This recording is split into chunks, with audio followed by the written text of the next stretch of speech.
अब आगे सुखी इन्वेस्टिगेशन में आगे नहीं बढ़ पा रहे थे। सिपाही पोस्टमार्टम रिपोर्ट लेकर आया। इंस्पेक्टर ने पोस्टमार्टम रिपोर्ट पढ़नी शुरू की।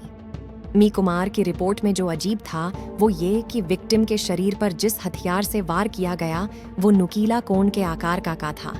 घाव के आसपास का एरिया ठंडा होने की वजह से खून तुरंत जम गया। उस घाव की वजह से उसकी जान गई। मीजा जलाल के पैर किसी ठंडी सतह पर थे और रस्सी उसके गले में धीरे धीरे कसी, जिससे उसकी जान गई।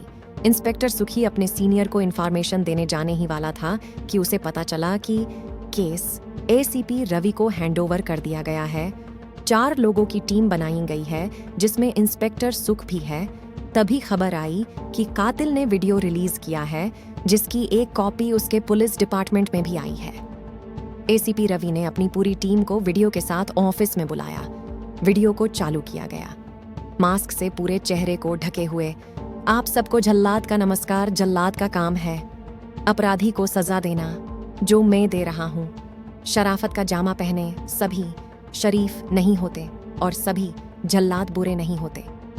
तभी वीडियो बदल जाता है और आगे चलता है।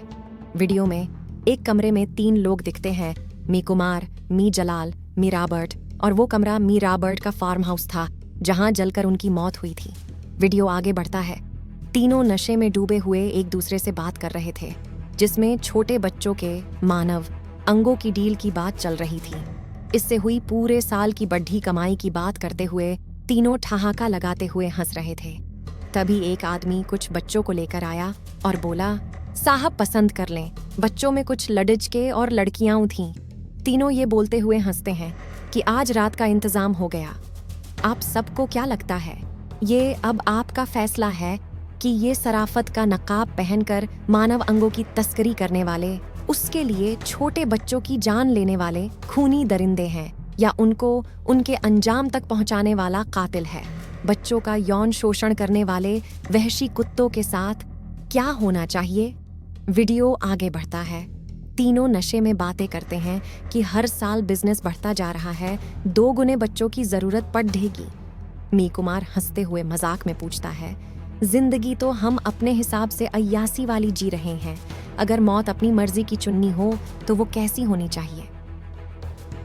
मैं नॉर्मल मौसम में बर्फ पर खड्डे होकर मर जाऊं, मी जलाल हंसते हुए बोला। मी कुमार, तब तो बर्फ का छोटा सा टुकड़ा मुझे लगे और मैं हंसते हुए बातों बातों में बोला, मेरा बर्ट, मैं तो अपने पूरे होश में अपने आप को मरते हुए देखकर फील करना चाहता हूँ। बताओ कैसे करवाओगे फील? ठेका लगाते हुए बोला। वीडियो बदलता है। जल्लाद, ख्वाहिश किसी की भी हो, पूरी हो जाए तो अच्छा है। आरजू पूरी कर दी मैंने उनकी, जो नफरत के काबिल भी न थे। शांत आवाज में बोला। वीडियो आगे बढ़ता है। जलाल के गले में फंदा था और वह बर्फ की सिल्ली पर खड्डा था। उसके हाथ बंधे हुए थे। वो फंदे की गांठ खोलने की कोशिश करता लेकिन खोल नहीं पाता। कुमार कुर्सी पर बैठा था। उसके हाथ पैर बंधे हुए थे। जल्लाद बार बार उन्हें अपना जुर्म कबूल करने के लिए कहता। कुमार चिल्लाता कि कुछ नहीं बोलना, मेरे लोग आते ही होंगे, इसका काम अब तमाम। जल्लाद एक झटके में घुमा, कोन के आकार के धातु के टुकड़े से कुछ निकाला और कुमार के सीने में घुसा दिया। कोन के आकार का बर्फ का नुकीला टुकड़ा था, कुमार के सीने में घुस चुका था। दर्द से कुमार चिल्ला रहा था। जलाल डर के मारे गिड्ढाने लगा कि मुझे छोड़ दो, मैं सब बताता हूँ। उसने बच्चों के अंगों की तस्करी, उनके यौन शोषण और उन्हें देह व्यापार के लिए दूसरे देशों में तस्करी करने की बात कबूल की।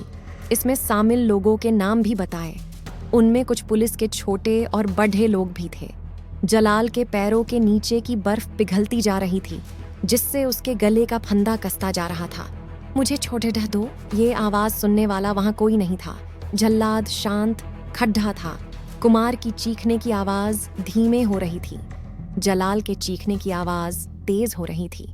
जलाल के पैर पिघलते बर्फ का सहारा लेने की कोशिश करते, लेकिन पिघलती बर्फ और कसते फंदे में फंदा जीत गया। जलाल फंदे पर लटक रहा था। जल्लाद शांत खड्डा था। वीडियो आगे बढ़ा। रॉबर्ट कुर्सी पर बैठा था। वो जिस कमरे में दिख रहा था वो उसका फार्म हाउस था। रॉबर्ट चिल्ला रहा था कि उससे दुश्मनी लेना महंगा पड़ेगा। जल्लाद शांत बैठा था। उसने इंजेक्शन निकाला और उसके पैर, हाथ शरीर पर लगा दिया और जलाल के हाथ पैर खोल दिए। जलाल ने खड्डे होने की कोशिश की। वो गिर गया।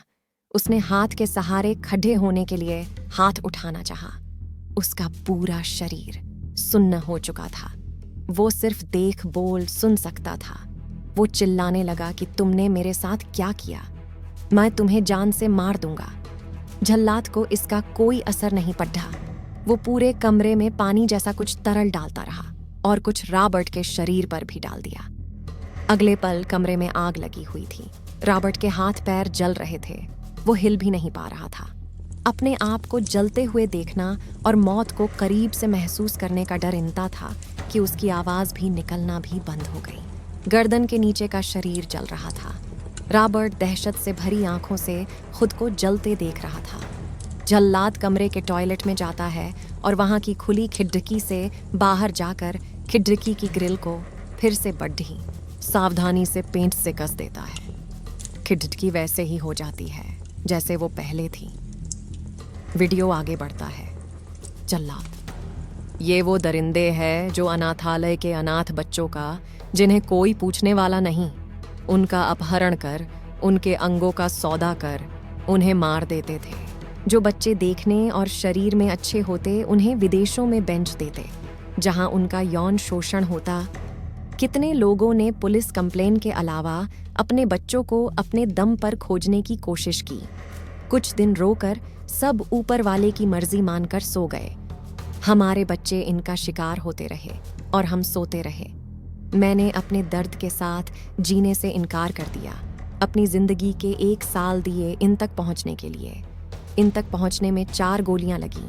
3 बार ये मेरे बनाए ट्रैप में फंसने से बच गए। लगा मैं हार जाऊंगा, लेकिन हार नहीं मानी। मैं कौन हूं ये जानने के लिए कई गैंग मेरे पीछे लगी, लेकिन इनको इनके अंजाम तक पहुंचा दिया।